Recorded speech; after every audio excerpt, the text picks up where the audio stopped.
Olha só que absurda essa notícia aqui que foi publicada no dia 10 de janeiro. Em 10 anos, a inflação foi o dobro da alta dos imóveis. Se a gente considerar só 2024, o ano foi muito bom para os imóveis, né, com uma valorização de 8%, ou seja, acima do IPCA, que foi de 4,83%. Só que se a gente considerar os últimos 10 anos, o IPCA foi de 85,8%, enquanto o índice FIPE-ZAP de venda residencial variou 41,6%. Esse índice aí é calculado pela FIPE, aquela fundação da tabela FIPE dos carros, saca? Então, repara que a inflação nesse período foi o dobro da valorização média dos imóveis residenciais. E olha que muita gente não está nada confiante nessa inflação oficial do IBGE. E esse já é um ponto importantíssimo para quem está pensando em comprar um imóvel, pensando em investimento. Mas então, será que investir em imóveis vale a pena ou não? Fica até o final para você entender direitinho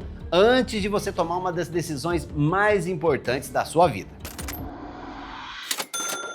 Fala, meu amigo dinheirudo, bom demais da conta? Eu sou o William Ribeiro e aqui no Dinheiro com Você a gente fala de tudo que impacta o seu bolso. Antes de a gente começar, me conta aí, você gosta de investir em imóveis? E é assustadora, né? Essa é a matéria aí que a gente viu da inflação ganhando dos imóveis, quem diria, hein? É cruel porque você vê sim o seu dinheiro valorizando, mas a maioria não faz nem ideia que perdeu é dinheiro mesmo. É claro, né? Vamos considerar também que nem todo mundo investe em imóveis pensando apenas na venda. Alguns pensam na renda. Tem pessoa que compra e coloca para alugar, para ter uma renda passiva. E nesse caso, o rendimento mensal geralmente fica em torno de 0,5% do valor do imóvel. Esse é o preço médio do aluguel, mas varia bastante. Em um imóvel de 500 mil, por exemplo, o aluguel mensal seria de uns R$ 2.500. O fato é, imóvel grande raramente dá mais do que 0,5%, né? Imóvel menor pode dar bem mais do que isso em termos proporcionais, claro. Só que a gente não pode só ficar olhando a inflação e a valorização nominal do imóvel, sabe, em reais. Isso porque esse rendimento de 0,5% ao mês dos aluguéis, na prática, acaba sendo bem menor. Isso porque no investimento em imóveis existem custos ocultos que você pode acabar subestimando. Ah, e tem um ponto aqui que precisa ficar claro, tá? Nesse vídeo eu não estou falando sobre você comprar um imóvel para morar. Eu tô assumindo que você já tem um imóvel que você mora nele, seja próprio ou alugado. E você tá pensando em comprar um imóvel com o objetivo de investir, beleza? É porque a casa própria é mais um ativo emocional do que financeiro. Mas isso é assunto para outro vídeo. Se você quiser, deixa aqui nos comentários. Vamos considerar alguns custos que não estão inclusos na matéria do Isto é Dinheiro. Imagina um imóvel de 500 mil reais.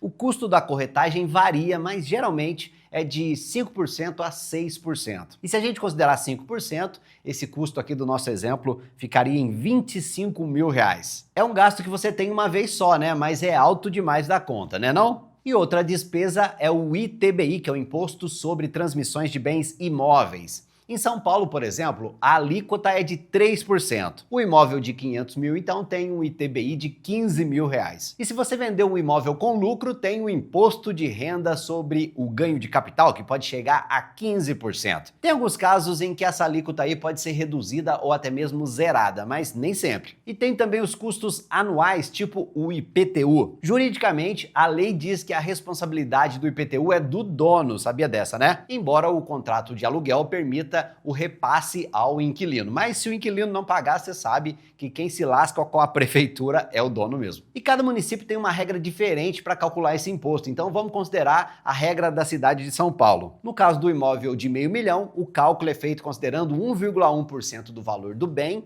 e subtraindo R$ 900 reais. Ou seja, no nosso caso dá R$ 4.600 reais, uma despesa que vai pesar no seu bolso anualmente. Aliás, deixa eu te falar sobre outro absurdo sobre IPTU e renda. Na hora que você vai vender o imóvel, o governo considera o valor que você vendeu menos o que você pagou no passado, certo? Ou seja, zero de atualização. Você que paga imposto de renda, inclusive sobre a inflação. Exatamente, grande parte do que o governo considera como ganho de capital é simplesmente a inflação que o próprio governo causou e você paga de novo na hora de vender o seu imóvel. Mas lembra desse 4.600 aí do IPTU? Pois é, aqui sim o governo considera a valorização, fazendo o IPTU subir ano a ano, já que a prefeitura utiliza o valor venal dado pelo tal Planta Genérica de Valores, o PGV. Ou seja, na hora de pagar imposto, para o governo importa sim e muito se o seu imóvel subiu de valor. É mole ou que mais? E você também vai gastar com a manutenção do imóvel, pelo menos as mais pesadas, né? As estruturais, que são de responsabilidade do dono. Esse custo é estimado entre 1% e 3% do valor do imóvel por ano. Para um imóvel de quinhentão, esse aí seriam R$ 5.000 anuais. Mas isso depende também da idade da casa ou do apartamento.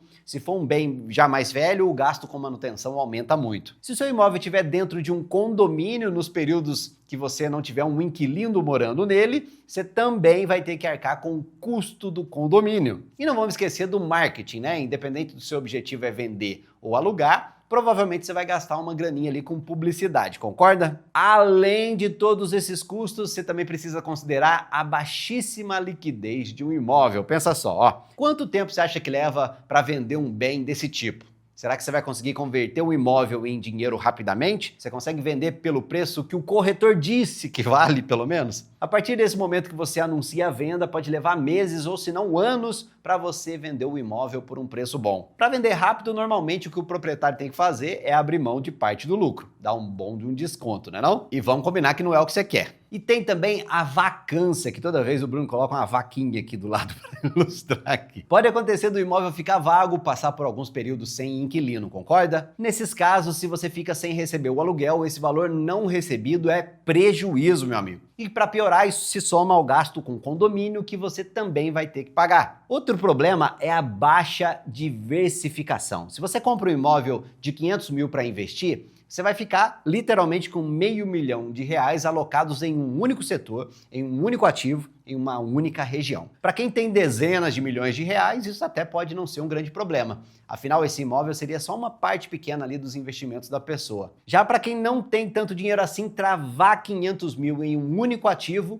cria aí esse sério problema da falta de diversificação. E com essa alta exposição a um único setor e em um único ativo, você fica mais suscetível aos riscos, entendeu? Sem contar que quem coloca um imóvel para alugar tem que lidar com os benditos inquilinos, começando na parte da negociação até depois quando surgem os problemas. E para evitar isso, você pode colocar o imóvel na imobiliária, mas aí sim, você vai ter que remunerar a imobiliária para lidar com essas dores de cabeça aí quando os inquilinos surgem e os problemas vêm junto com eles. E tem também o tempo que você vai gastar e o trabalho que você vai ter para administrar todas as questões relacionadas com o imóvel, né? Escolher o imóvel, começa por aí, né? Negociar, correr atrás de documentos, cuidar de manutenção, negociar com o inquilino, tudo isso te toma tempo, você vai gastar combustível, quem sabe até com pedágio para cuidar de tudo isso, e você vai gastar um tempo que na verdade você gostaria, tenho certeza, de usar em outras atividades. E nem vamos falar aqui da parte de investir em imóvel na planta, onde você está sujeito ao risco da corretora nunca te dar a chave. E é por esses motivos que eu raramente tenho imóveis como investimento. Eu até já tive alguns no passado, mas no momento eu não tenho nenhum. E eu não estou dizendo que imóvel é um investimento ruim que só desvaloriza, não. Pelo contrário, né? Aqui na minha cidade tem gente que já fez verdadeiras fortunas com isso. Ninguém sabe se vai ser assim no futuro, né? Mas essas pessoas que se dão bem aí no setor imobiliário, geralmente elas não têm o imóvel como investimento, elas têm como trabalho. Ou seja, elas vivem o setor, elas respiram, elas dedicam o tempo delas nisso. Como não é o meu caso e talvez nem seja o seu, eu prefiro não ter parte do meu dinheiro empacado, literalmente imobilizado assim. Eu penso assim, ó, olha só, para boa segurança, hoje a gente tem a boa e velha renda fixa BR, que inclusive, senhoras e senhores, é a que mais paga no mundo atualmente. Parabéns aos envolvidos. E para o médio prazo tem Tesouro IPCA, LCI, LCA. Na renda variável tem empresas e até fundos imobiliários que caíram muito e eu acredito para o futuro. E no caso dos FIIs é possível vender uma cota se eu quiser, se eu precisar, né? Coisa que é impensável no investimento imobiliário direto. Imagina o contrário agora, se você tiver R$500 mil para investir em ações, imagina quantos ativos, quantos setores diferentes você pode escolher. Se você tiver uma exposição a vários setores, o seu risco fica diluído.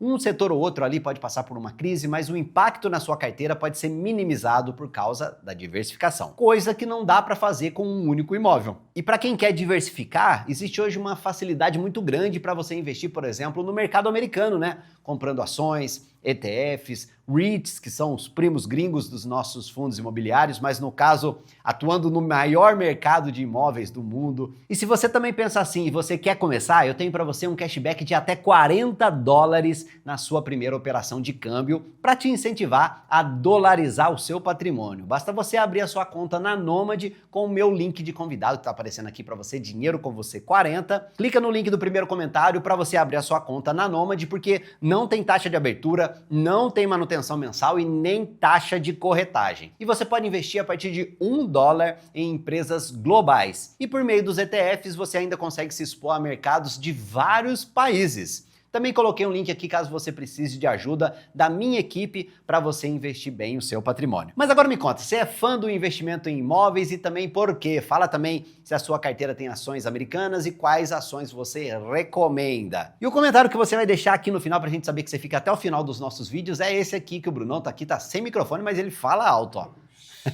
Pode ser imóvel nem sempre é bom? Imóvel nem sempre é bom, muito bem. Isso vai inclusive refletir que você entendeu direitinho a mensagem aqui do nosso vídeo. Valeu, tudo de bom. Tchau.